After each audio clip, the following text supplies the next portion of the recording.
70% የዓለም ህዝብ በሙሉ የሚኖሩት ፊየር ሞድ ውስጥ ነው።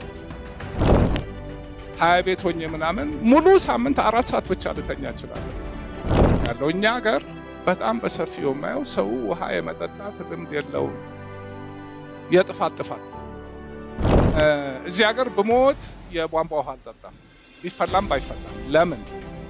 እንዳለ ክሎሪን ነው። አያመት ሲከፈት ወተት የሚፈስ ይመስላል።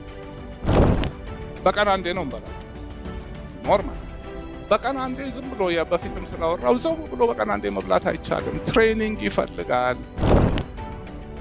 እስር ቤት ስገባ 48 ሰዓት አልበላም።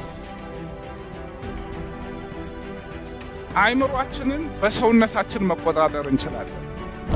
ምግብ ለኔ ነዳጅ ነው፣ ሌላ ምንም ትርጉም የለውም። የደስታ ምንጭ አይደለም ምግብ ለኔ፣ ሊሆንም አይችልም። ብዙ የደስታ ምንጭ የሆኑ ምግቦች መርዝ ናቸው።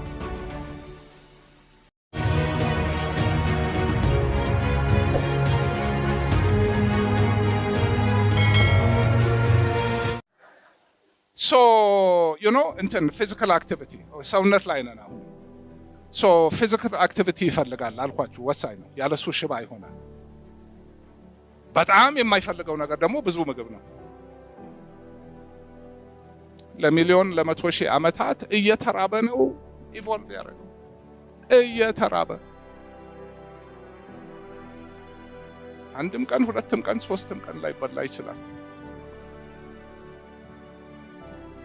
ሲስተሙ መብላት፣ ያንን ፕሮሰስ ማድረግ፣ ከዛ በኋላ ባዶ ሆኖ መቆየትን ነው የሚያውቀው።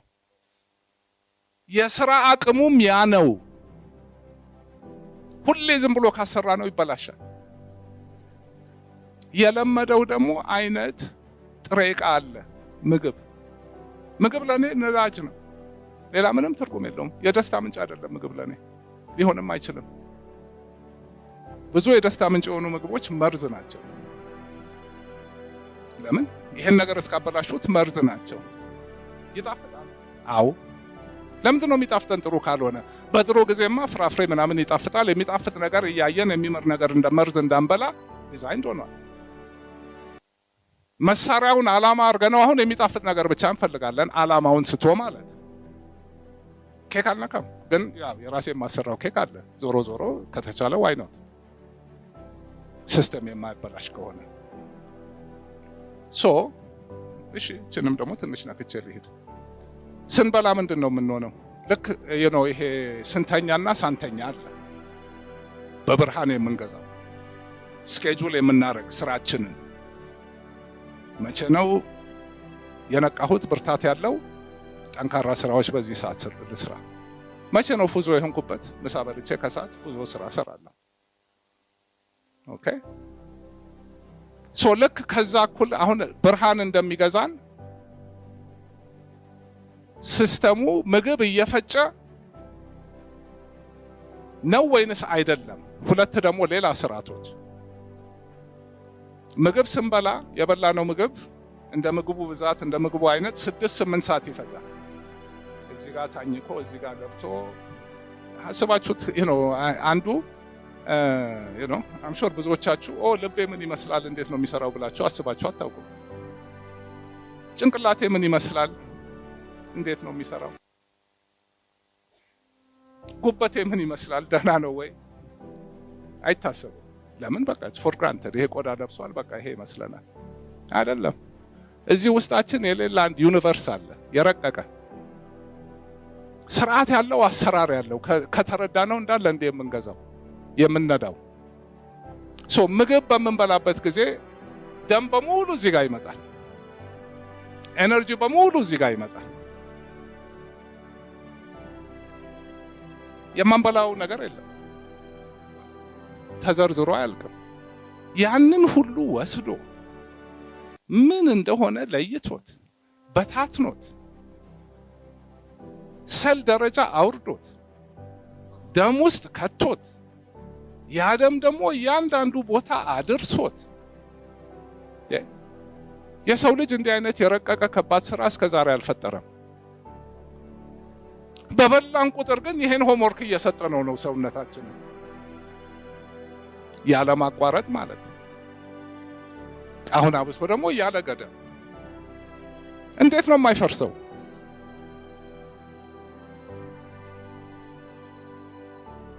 እሺ ምግብ ሳይበላስ ምንድነው? የለመደው የሚወደው እዚህ ጋር የመጣው 70% ኤነርጂ ደም በሙሉ ይሄ ባዶ ይሆናል። የት ይሄዳል?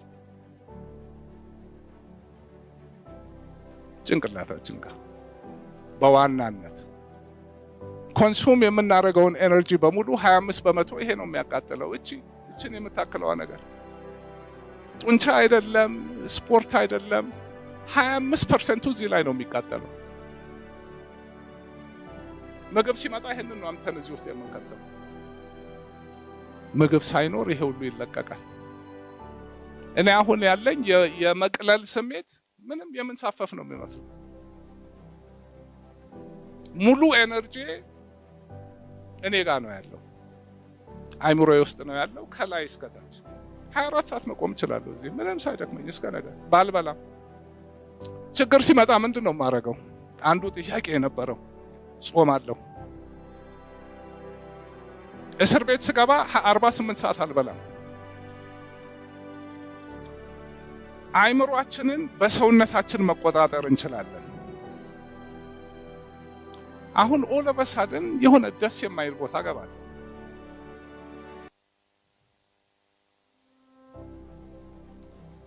ኃይለኛ ነው ያንተን ብትቆጣጠሩትም ብትሉም አይን መካድ አይቻልም። ሰው ቀይረዋለሁ፣ ጾም ገባለሁ።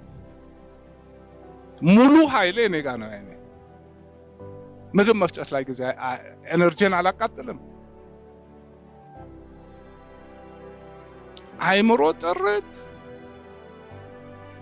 ሰውነት እርግጥ በቃ ራስን ማዳመጥ ይመጣል።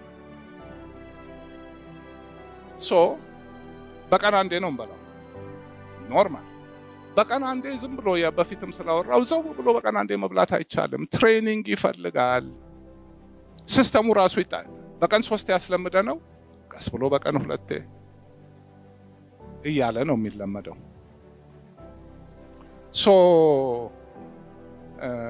ሩቲኔ እንዳለ ሆኖ እስካሁን ምንም ነገር አልበላሁም። ምግብ ነው የመጣሁበት።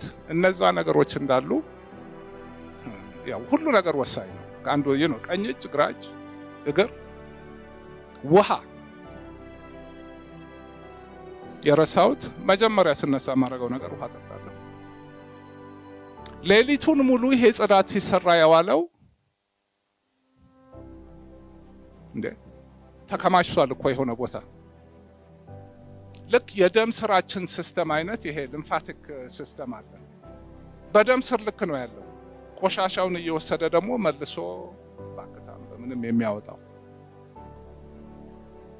እሱ ከልብ ጋር አልተገናኘም። ፓምፕ አያረግም። ራሱ እንዲህ እየተሻሸ ቀስ ብሎ ነው የሚወጣው።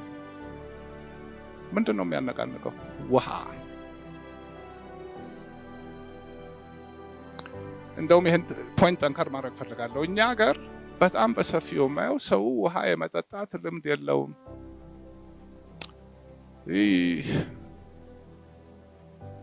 የጥፋት የመጨረሻው ቀላሉ ነገር ነፃ ነበር ግን ቧንቧም አለ። አንድ ነገር ልንገራችሁ። አሁን ውሃ ፋብሪካ ስለሌለኝ ይሄ የፋብሪካ የውሃ ሽያጭ ፕሮፓጋንዳ አይደለም። እዚህ ሀገር ብሞት የቧንቧ ውሃ አልጠጣም፣ ቢፈላም ባይፈላም። ለምን? እንዳለ ክሎሪን ነው። አሁን እንደውም ተሻሽሏል። በፊት ትዝ ይለኛል ማለት የዛሬ 15-20 ዓመት ሲከፈት ወተት የሚፈስ ይመስላል። ለምንድነው? ያው ቧንቧው ቀዳዳ አለው፣ አልተቀየረውም። ስለዚህ ሶርሱ ላይ ክሎሪን ያበዛሉ። ክሎሪኑ እዚህ ጋር ምንም ገባ ይገለዋል። አትሊስት የቧንቧ ውሃ ተጠጥቶ ወዲያው መታመም የለም። ያ ክሎሪን ግን ይገባና ምንድነው የሚያደርገው? ሆዳችን ውስጥ ያሉት ወሳኝ ባክቴሪያዎቹን ይገላቸዋል። ጋት ሆድ ጤነኛ ሳይሆን ደግሞ ምንም ነገር ጤነኛ ሊሆን አይችልም። ሶ ቢሆን እንኳን ቻርኮል ፊልተር ያለው ክሎሪኑን የሚያወጣ ስለተፈላ ክሎሪኑ የትም አይሄድም። እንደው ሳይድ ኖት ነው እሱ። ውሃ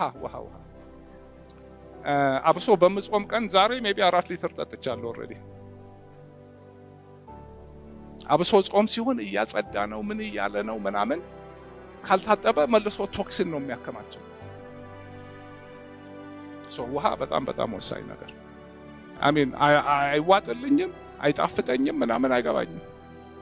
ስንታመም ምንድነው መርፌ እንወጋለን፣ የሚመር የሚያምም መርዝ፣ ኪሞቴራፒ መርዝ አይደለም እንወስደዋለን። እንዴት ነው ውሃ? እኔ እንደ ውሃ የሚጣፍጠኝ ምንም ነገር የለም። ግን ብዙ ነገር ሳላወራ አንዱ ጥያቄ የነበረው ምንድነው የምታረገው ጠንካራ ለመሆን ሬዚሊየንት ለመሆን ምናምን ነው። አሁን የቀን ውሎዬ በቃ የማረገውን ነገር ይነግራችኋል።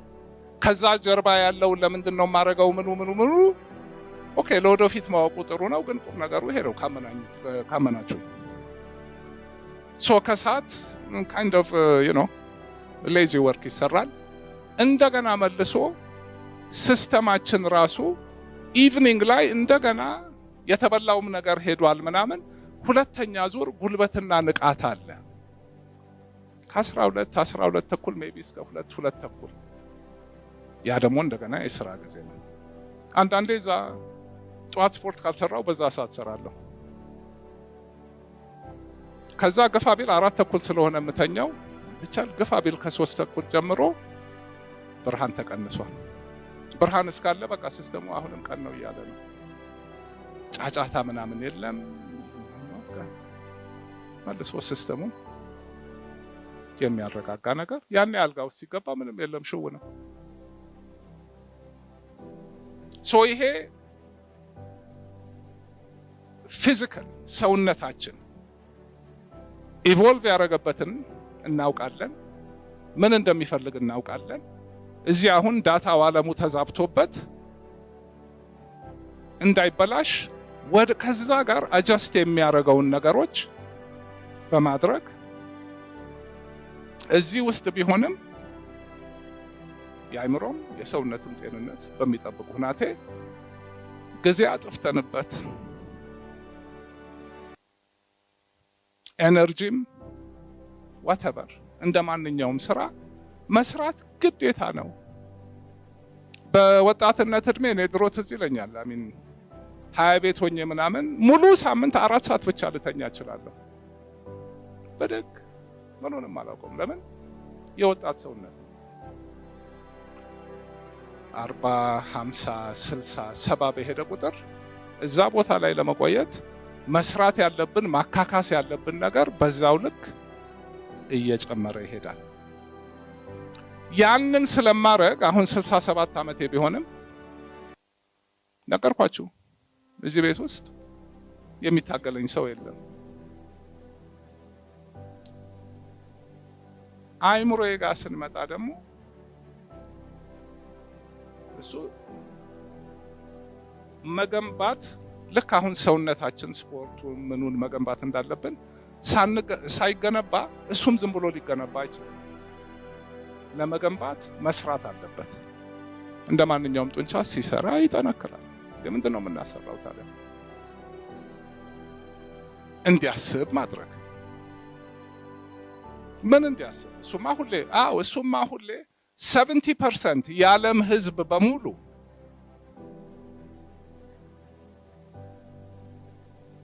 70% of all the people in the world የሚኖሩት ፊየር ሞድ ውስጥ ነው። ለምን? አይምሮአችን ሶፍትዌሩ ያ ነው ዲዛይኑ፣ ቅድም እንዳልኩት። ያ ደግሞ ሽባ የሚያደርገን ለአሁኑ ጊዜ የማያስፈልግ አንድ ነገር ኮሽ ባለ ቁጥር አንበሳ መጣ ብሎ አይለየውም። በቃ ያንን ነገር ይለቃል። አንበሳ የመጣ ያህል ነው እንዴ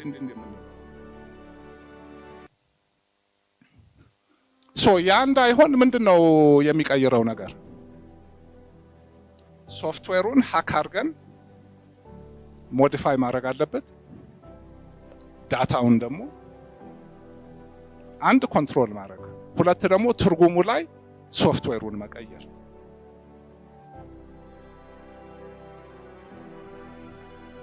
and ደግሞ we know more data better results